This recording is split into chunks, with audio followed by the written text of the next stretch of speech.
Tere! Jälle mina, Siisi Ugandas. Pop-up on 3 nädalat avatud olnud ja täna olen ma siin koos Samueliga ning peseme nõusid. Samuel on üks 4 vaimupuudega noorte kooli poisist, kes käib 2 nädala kaupa kohvikus tööl. Sam on 24-aastane ja ta elabki seal koolis, sest et vanemaid tal ei ole. Tema õppemaksu maksab üks Ameerika organisatsioon. Hello, Sam. Yes. How are you? I am fine, sis. Sam. Yes. Which is the most interesting job to do at Pop-Up? To wash plates and saucepan and cups and some spoon. Some spoons? Yeah. But what is the most difficult job? To wash plates, saucepan and cups and spoon. So the same job is so difficult and interesting. Yeah, I like it. Kui Sam üleeile pärast 2 nädalast puhkust Pop-Upi tagasi tööle tuli, siis läks mööda 5 minutit, kui ma leidsin ta juba siit samast, särk seljas, nõusid pesemas. Sam on meie kõigi seas teada tuntud kui Pop-Upi kõige väsimatum töötaja.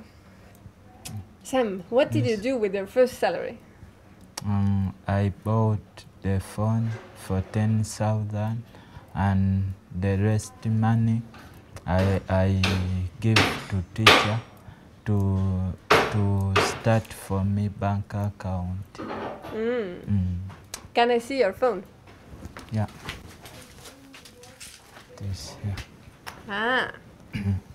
Sammi esimene telefon. Thank you, Sam. Yeah, welcome. Telefoni just on minu jaoks erakordselt hea uudis.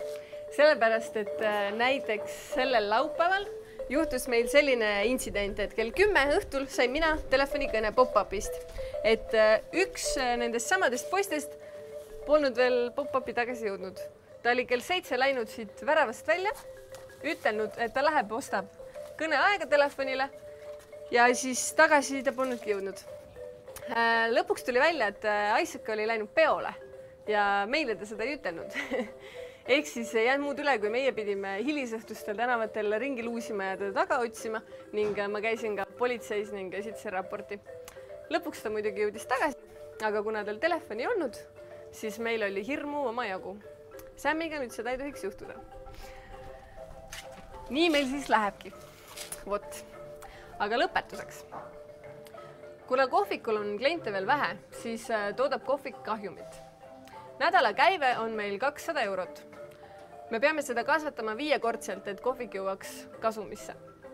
Seetõttu ootame me annetusi, et kogutava rahaga hoida kohvikut elus märtsi lõpuni, mis on aeg, mille järgi planeeritavalt kohvik on juba ise ennast ära majandav.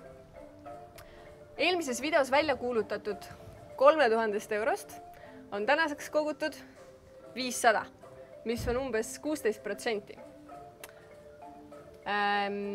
Kui sulle Pop-Up meeldib, siis levita sõna, tee eetiline kingitus või muidu annetus. Edasi!